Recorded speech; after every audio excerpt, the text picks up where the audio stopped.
नमस्कार, tasty bite recipe या चॅनलमध्ये सर्वांचे स्वागत आहे।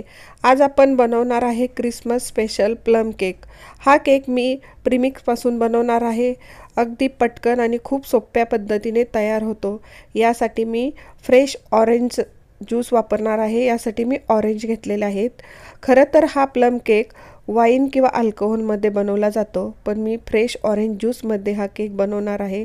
अतिशय छान सुंदर आपला केक तयार होतो। चला तर आपण केक बनवायला सुरुवात करूया। यासाठी मी ड्रायफ्रूट घेतलेले आहेत, काजू, बदाम, पिस्ते, चेरी, पिवळे मनुके, तुटी फ्रुटी आणि काळे मनुके असं सर्व मी 2-2 चमचे प्रत्येकी घेतलेले आहे। यामध्ये तुम्ही आणखीन तुमच्या आवडीचे ड्रायफ्रूट घालू शकता। आता एका बाउलमध्ये मी सर्व हे ड्रायफ्रूट आहेत ते घालून घेणार आहे आणि ते जो आपण फ्रेश ऑरेंज ज्यूस काढून घेतलेला आहे त्यामध्ये 2 ते 3 तास भिजत ठेवणार आहे। खरं तर 5 ते 6 तास तुम्ही जरी ते भिजत ठेवले खूप छान भिजतात आणि टेस्टलाही छान लागतात। आता मी हे भिजत ठेवणार आहे। आपण आता त्यासाठी नंतर पुढे कॅरमल करायला घेऊया। एका पॅनमध्ये आपण 2 चमचे साखर घालून घेतलेली आहे आणि लो टू मीडियम गॅसवरती साखर आपल्याला वितळून घ्यायची आहे। साखर वितळताना आपण पाण्याचा किंवा तुपाचा इथं वापर केलेला नाही। ती सतत हलवत राहायची आहे, म्हणजे जळणार नाही आणि करपट वास येत नाही आहे कॅरमलला। तुम्ही पाहू शकता आपलं कॅरमल तयार झालेलं आहे। आता यामध्ये आपण एक अर्धी वाटी पाणी, छोटी अर्धी वाटी पाणी घालून घेणार आहे आणि पाणी त्या कॅरमलमध्ये व्यवस्थित मिक्स करून आपण इथं कॅरमल सॉस तयार करून घेणार आहे। पाहू शकता आपला सॉस तयार होत आलेला आहे। पूर्ण ते शुगर त्यामध्ये विरघळली की आपण गॅस बंद करून घेणार आहे। आपला हा कॅरमल सॉस तयार झालेला आहे। आता आपण तो थंड होण्यासाठी ठेवूया। आज आपण केक गॅसवर बनवणार आहे। यासाठी मी सुरुवातीला गॅसवरती एक पातेलं ठेवलं आहे आणि त्यामध्ये स्टँड ठेवून आपण 10 मिनिट लो फ्लेमवरती गॅसवर प्रीहीट होण्यासाठी ठेवणार आहे। चला आपण केक बनवायला तोपर्यंत प्रीहीट होते पातेलं सुरुवात करूया। जायफळ, विलायची आणि दालचिनीची प्रत्येकी आपल्याला अर्धा चमचा पावडर घ्यायची आहे। आता एका भांड्यामध्ये मी चाळणी ठेवलेली आहे, त्यामध्ये 250 ग्रॅम मी व्हॅनिला प्रीमिक्स वापरलेला आहे। त्यामध्ये मी 2 चमचे कोको पावडर घालणार आहे। नंतर अर्धा चमचा जायफळ पावडर, अर्धा चमचा दालचिनी पावडर, अर्धा चमचा विलायची पावडर आणि 2 चमचे मी पिठी साखर घातलेली आहे। प्रीमिक्स थोडंसं कमी गोड असतं, त्यामुळे मी इथे पिठी साखरेचा वापर केलेला आहे आणि आता हे सर्व मिश्रण मी चाळून घेणार आहे। जर तुम्हाला पिठी साखर वापरायची नसेल, कमी गोड आवडत असेल तर नाही वापरले तरीही चालू शकतं। तुम्ही पाहू शकता मी सर्व हे ड्राय इन्ग्रेडियंट्स चाळून घेतलेले आहेत। आता हे मी 3 तास ऑरेंज ज्यूसमध्ये जे ड्रायफ्रूट भिजत ठेवलेले होते ते अतिशय छान टम्म फुगून तयार झालेले आहेत। आपण आता बॅटर तयार करूया।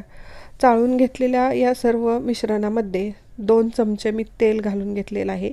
इथे तुम्ही बटरचा वापर केला तरी चालू शकेल आणि यामध्ये मी जे ड्रायफ्रूट भिजत ठेवलं होतं ते घालून घेणार आहे। आता आपण अगदी व्यवस्थितमध्ये हे मिश्रण मिक्स करून घेणार आहे। सावकाश हे मिश्रण मिक्स करून घ्यायचं आहे। तुम्ही चॅनलवर नवीन असाल तर टेस्टी बाईट रेसिपी या चॅनलला सबस्क्राईब करा। सबस्क्राईब केलं असेल तर लाईक आणि शेअर करायला विसरू नका।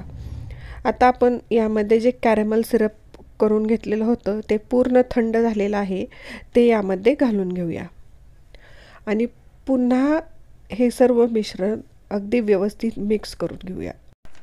2 ते 3 मिनिटापर्यंत आपल्याला अगदी व्यवस्थित हे मिश्रण सर्व व्यवस्थित मिक्स करून घ्यायचं आहे।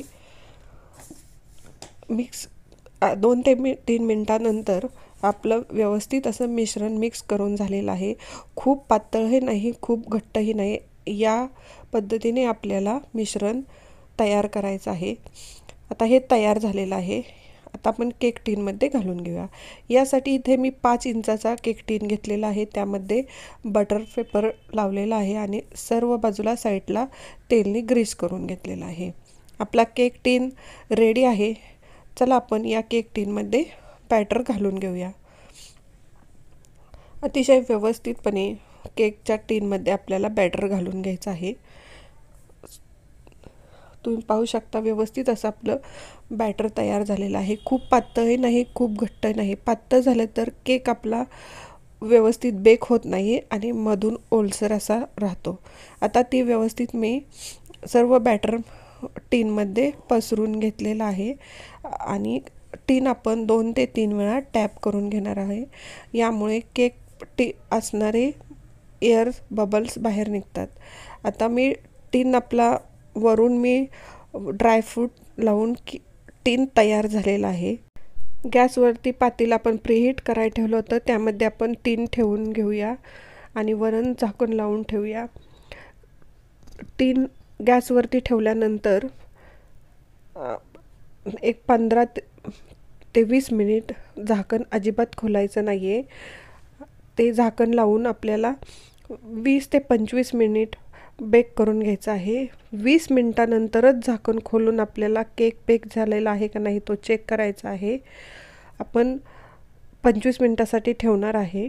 20 मिनिटानंतर पाहूया, अतिशय छान आपला केक बेक झालेला आहे। केकच्या साईडच्या कडाही सुटलेल्या आहेत। आता आपण चेक करून पाहूया की आपला केक बेक झालेला आहे का। तुम्ही पाहू शकता अगदी सुंदर असा हा केक आपला बेक झालेला आहे। चला तर आपण हा केक एका स्टँडवर थंड होण्यासाठी ठेवूया। केक थंड होण्यासाठी मी ठेवलेला आहे। केक पूर्ण थंड झालेला आहे। आता आपण तो टीनमधून बाहेर काढून घेऊया। आता सुरुवातीला टीनमध्ये चाकूच्या साहाय्याने अगदी सावकाशपणे कडा सोडवून घेऊया आणि तो काढून घेऊया। अगदी खूप सुंदर असा केक बेक झालेला आहे। सहज आपला टीन निघलेला आहे। आता आपण त्याला जो बटर पेपर लावलेला आहे तो अगदी सहज निघलेला आहे। तुम्ही पाहू शकता खूप सुंदर असा आपला केक रेडी झालेला आहे। आता हा केक मी एका प्लेटमध्ये काढून घेतलेला आहे। खूप सुंदर असा प्रीमिक्सपासून आपला प्लम केक रेडी झालेला आहे। तुम्ही सहज बनवू शकता। अतिशय सुंदर, खूप टेस्टी हा केक तयार झालेला आहे। मी तुम्हाला हा केक कट करून दाखवते। खूप मऊ असा हा केक तयार झालेला आहे। तुम्ही पाहू शकता अगदी सहज असा हा आपला केक कट होत आहे। खूप सॉफ्ट केक तयार झालेला आहे। सॉफ्ट आणि स्पंजीस केक तयार झालेला आहे। तुम्ही पाहू शकता त्याला खूप छान अशी जाळीही आलेली आहे। अशाच नवनवीन रेसिपी पाहण्यासाठी पुन्हा भेटूया। Thank you. हा केक तुम्ही नक्की घरी करून पहा।